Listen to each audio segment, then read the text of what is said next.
एक बेटी हुई। परिवार महाराज इतना बढ़ गया, पुत्र हुए, पौत्र हुए, 56 करोड़ तक, 5600 करोड़ तक जनसंख्या पहुंच गई। अब बताइए, इतना बड़ा परिवार है भगवान का, और भगवान हमेशा मुस्कुराते रहते हैं। इतनी सारी पत्नियां हैं और एक हम लोग हैं महाराज, ले दे के 2 बच्चे और 2 में भी आवाज का ले। और कुछ लोगों का क्या कहना है, हम 5 और हमारे महाराज 25 भी नहीं, हमारे 500। तो यह स्थिति चिंताजनक है। जब एक देश है तो एक ही कानून होना चाहिए, सबके लिए एक सा विधान होना चाहिए। अब भगवान का परिवार इतना बड़ा है, लेकिन भगवान सदैव मुस्कुराते रहते हैं। आए ना एक ना एक दिन कोई ना कोई रानियां महाराज लूटती रहती है भगवान से। भगवान की जो सत्यभामा है, इनके मायके से बहुत सारा धन आता है। वो जो मणि है उससे रोज 8 भार सोना निकलता है, तो वह रोज आता है सत्यभामा के यहाँ। तो जब माल मायके से ज्यादा आए, मायके से जब धन बहुत आए, तो महाराज देवियों को गर्मी तो रहती है थोड़ा कि मेरे मायके से इतना धन आता है, तो सत्यभामा बात बात पर भगवान से रूठ जाती है। अब एक दिन महाराज नारद जी ने देखा भगवान सब अपनी पटरानियों के साथ बैठे विचार में मस्त बात कर रहे थे, हंसी मजाक हो रहा था। नारद जी उसी समय द्वारिका से निकले, जो ऊपर से देखा तो कहा, मैंने भगवान से कहा कि मुझे एक विवाह करना है, तो मुझे सुंदर बना दो। तो मुझे सुंदर बनाने की जगह बंदर बना दिया, और खुद देखो इतने सारे विवाह किए बैठे। मैंने भी इनके बीच खटपट न कराई ना, तो मेरा नाम नारद नहीं। और महाराज इस प्रकार विचार किया नारद ने। और एक दिन की बात है, नारद जी स्वर्ग गए, वहां से पारिजात का पुष्प लेकर के आए और पहुंचे वहां जहां पर भगवान रुक्मिणी जी के साथ विराजमान थे। जैसे ही भगवान को देखा, नारायण नारायण किया, भगवान को प्रणाम किया। रुक्मिणी मैया को नारद जी ने प्रणाम किया। भगवान ने पूछा, कहिए नारद जी कहाँ से चले आ रहे हैं? नारद जी ने कहा, प्रभु स्वर्ग गया था और आपके पूजन के लिए पारिजात पुष्प लेकर आया हूँ। तो पारिजात पुष्प की विशेषता यह होती है कि यह कभी मुरझाता नहीं, इसकी सुगंध कभी समाप्त नहीं होती, तो यह उसकी विशेषता है। तो अर्पित किया नारद जी ने भगवान को वह पुष्प। भगवान ने वह पुष्प रुक्मिणी जी को दिया और रुक्मिणी जी के जो बाल होते हैं जूड़े में, उस पुष्प को लगा दिया। नारद जी ने मन में सोचा, बन गई हमारी बात, और भगवान को प्रणाम किया और कहा, प्रभु स्वर्ग गए, मुझे बहुत समय हो गया, आपको पुष्प अर्पित करने थे इसलिए आ गया। मैया के भी दर्शन हो गए और आपको जानते हुए 2 घड़ी से ज्यादा कहीं नहीं टिक सकता। इस प्रकार से भगवान को प्रणाम किया और कहा कि मुझे अब जाना है, और वहां से निकले और सत्यभामा के कक्ष में प्रवेश कर गए। सत्यभामा जी ने बड़ा आदर सत्कार किया और कहा, ऋषिवर कहाँ से आ रहे हैं? बोले मैं स्वर्ग गया था। बोले अच्छा महाराज स्वर्ग गए थे? बोले हाँ, बड़ा दिव्य है स्वर्ग। तो सत्यभामा ने कहा, मेरे को भी बहुत दिनों से ऐसा ही विचार आ रहा है कि मुझे भी स्वर्ग घूमना है। तो नारद जी ने कहा, हाँ बिल्कुल जाइएगा, मैं तो गया था और वहां पर एक पारिजात पुष्प होता है जो कभी मुरझाता नहीं, जिसकी सुगंध कभी समाप्त नहीं होती।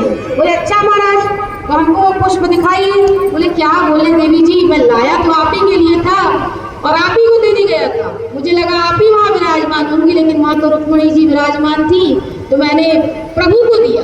मुझे लगा प्रभु आपसे प्रेम ज्यादा करते तो आपको मिल जाएगा, लेकिन प्रभु ने उस फूल को, उस पुष्प को माता रुक्मिणी के बालों में लगा दिया। बोले क्या ऐसा? बोले हाँ। नारद जी ने कहा, बड़ा सुंदर लग रहा है रुक्मिणी जी के बालों में, आप दर्शन करिए पारिजात पुष्प के। अब तो त्योरियां चढ़ गई नीचे दिमाग। अच्छा मेरे से अधिक उससे प्रेम करते हैं, आने को। महाराज पहुंच गई गोप भवन।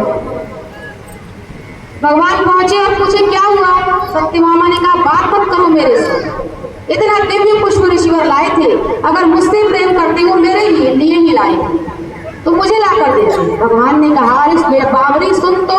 बोले क्या? बोले तुझे पारिजात पुष्प चाहिए ना, बोले नहीं, अब तो मुझे स्वर्ग जाना है, स्वर्ग घूमना है, और अब तो मुझे वृक्ष ही चाहिए।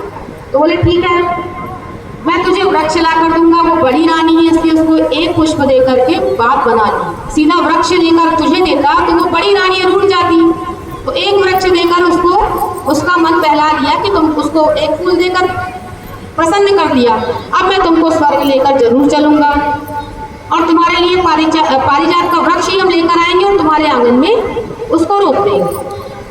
अब इस प्रकार से मना तो किया भगवान ने, और भगवान रोष डाल देते सत्यभामा को कि हाँ चलेंगे स्वर्ग। एक दिन अड़ गई सत्यभामा और कहा कि आज बहुत दिन से आप मुझे टाल रहे हो, मैं भी देख रही हूँ आपका मन नहीं लगता मुझे घुमाने में। भगवान ने कहा ठीक है, आज चलो हम सब स्वर्ग चलेंगे। पहुंचे वहां पर इंद्र ने जब भगवान को देखा, बड़ा दिव्य आदर और सत्कार किया और भगवान से कहा कि प्रभु चलिए अपने चरणों को पधराकर स्वर्ग को भी धन्य करें। भगवान ने कहा हम घूमने ही आए थे, हमारी देवी जी की बड़ी इच्छा थी स्वर्ग घूमने की। अब भगवान ले गए, इंद्र बताने लगे ये अलकापुरी है, ये अमुक है, ये अमुक है, ये अरावत हाथी है। इस तरह से दर्शन कराने लगे, स्वर्गाधिक अप्सराएं हैं। और जैसे ही महाराज पारिजात का वृक्ष दिखाया, कहा कि यह कल्प वृक्ष है महाराज, इसके नीचे बैठकर जो भी कामना करो, जो भी इच्छा करो वह पूर्ण हो जाती है। सुरत्रु स्वर्ग संपदा, यह बहुत ही दुर्लभ स्वर्ग की संपदा है। जैसे ही देखा सत्यभामा ने भगवान को आंखों में इशारा करने लगी, तुरंत मांग लो। भगवान ने कहा देवी समय आने दो, वैसी बात होने दो, फिर मैं मांगूंगा। अब बात होती रही और भगवान ने कहा कि बहुत अद्भुत है इंद्र तुम्हारा स्वर्ग, अब हम यहाँ से निशानी के रूप में कुछ ले जाना चाहते हैं। हम विदेश जाते हैं तो वहाँ से निशानी लेकर आते हैं ना, तो भगवान ने कहा हम यहाँ से निशानी। बोले बिल्कुल महाराज, बोलिए क्या चाहिए। भगवान ने कहा यह जो पारिजात का वृक्ष है यह हमारी देवी जी को बहुत ही सुंदर लगा, आप हमें यह दे दो। इंद्र हाँ करने वाले ही थे कि उतने समय इंद्राणी ने त्योरियां चढ़ा ली। कहा खबरदार बिल्कुल मत देना, इसके बिना मेरा श्रृंगार अधूरा रह जाएगा, मैं रोज इसके पुष्पों से अपना श्रृंगार करती हूँ। हाँ करने वाले ही थे, लेकिन जब इंद्राणी के तेवर देखे तो बात बदल गई, भाषा बदल गई। इंद्र ने हाथ जोड़कर कहा कि प्रभु और कुछ मांग लीजिए, लेकिन यह स्वर्ग की संपदा है, यह मैं आपको नहीं दूंगा। जब इस प्रकार से भगवान से कहा, भगवान ने कहा हम तो यही लेकर जाएंगे। तो इंद्र ने कहा कि आप लेकर नहीं जा सकते, अगर आपको लेकर जाना है तो मेरे साथ युद्ध करिए। भगवान आए और भगवान किसकी कहा सुनने वाले, भगवान ने पारिजात पुष्प का जो पेड़ था, वृक्ष था, उसको उखाड़ लिया। जहाँ इंद्र वज्र लेकर खड़ा हो गया, भगवान के साथ युद्ध हुआ और भगवान ने जब प्रहार किया तो इंद्र धरती पर गिर गया, हार गया। यहाँ भगवान पारिजात वृक्ष को लेकर के आए और सत्यभामा के आंगन में उस पारिजात वृक्ष को रोप दिया। बोलिए वृंदावन बिहारी लाल की।